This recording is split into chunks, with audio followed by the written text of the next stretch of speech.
آئیے ایک واقعہ سناتا ہوں، بات سمجھ آئے۔ حضرت پیران پیر شیخ عبد القادر جیلانی، سب کہہ دیجئے رحمۃ اللہ علیہ، اللہ کے سچے ولی ہیں اور ہم سچے ولیوں کو مانتے ہیں، ہم سچے ولیوں کو مانتے ہیں۔ ولی ہو، وڑا نہ ہو، وڑا وڑ کے جو بھی آئے بھائی ادھر جیب میں آنے دو، ان کو نہیں مانتے۔ سمجھ آئیے بات کہ نہیں؟ وڑے ایمان کے ڈاکو، عزتوں کے ڈاکو، مال کے ڈاکو، توبہ توبہ، ان کو نہیں مانتے۔ لیکن جو اللہ کا سچا ولی ہے، ہم تو اس کے غلام ہیں، چاہے وہ زندہ ہو، چاہے وہ دنیا سے جا چکا ہو۔ حضرت پیران پیر شیخ عبد القادر جیلانی رحمۃ اللہ علیہ تشریف فرما ہیں۔ کسی نے آ کے خبر دی، حضرت آپ کی وہ کشتی جہاز جو سمندر میں آ رہا تھا اناج لے کر، وہ ڈوب گیا ہے۔ پیران پیر بڑے مالدار تھے۔ ولایت مالداری کے ساتھ بھی جمع ہو سکتی ہے، ولایت مالداری کے ساتھ۔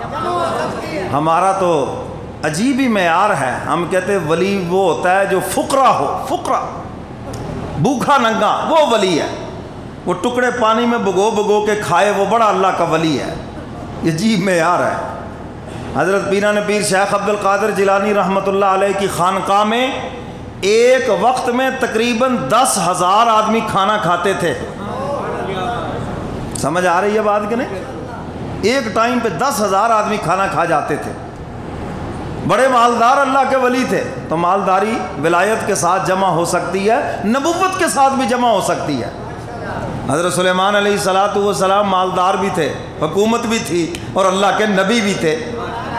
حضرت یوسف علیہ السلام مصر کے بادشاہ بھی ہیں، اللہ کے نبی بھی ہیں۔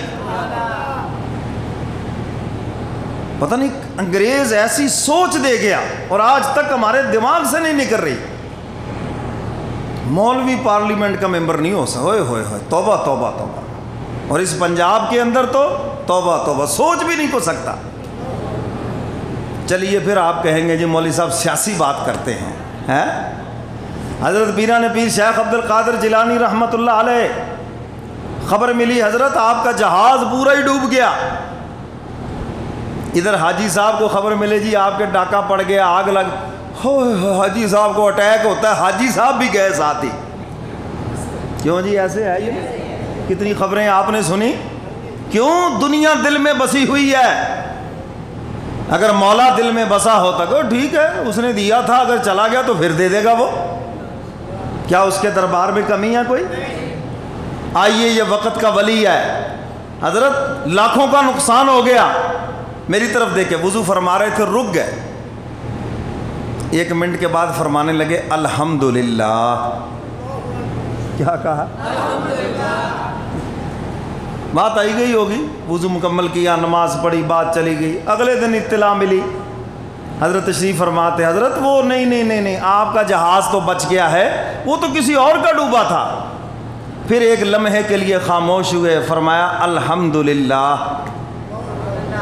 اب مریدین نے پوچھا، متوسلین جو سیکھنے کے لیے پاس بیٹھے ہوتے ہیں وہ پوچھتے ہیں حضرت یہ عجیب بات ہے، چلو جہاز کے بچنے پہ الحمدللہ پڑھنا تو سمجھ آتا ہے، لیکن نقصان کے اوپر آپ پڑھ رہے ہیں کہ الحمدللہ۔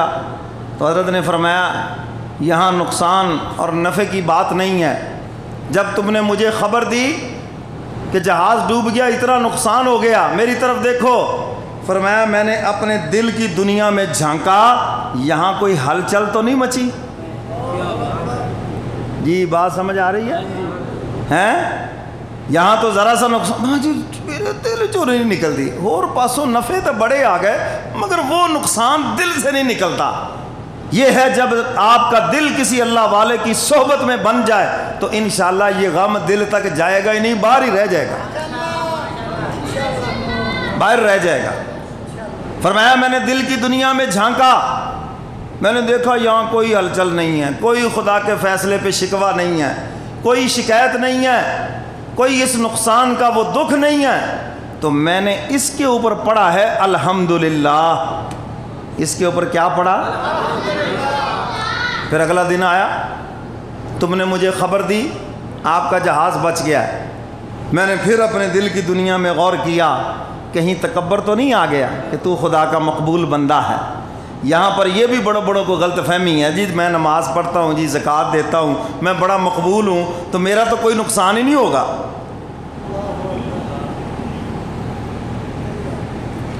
اور دستور کیا ہے؟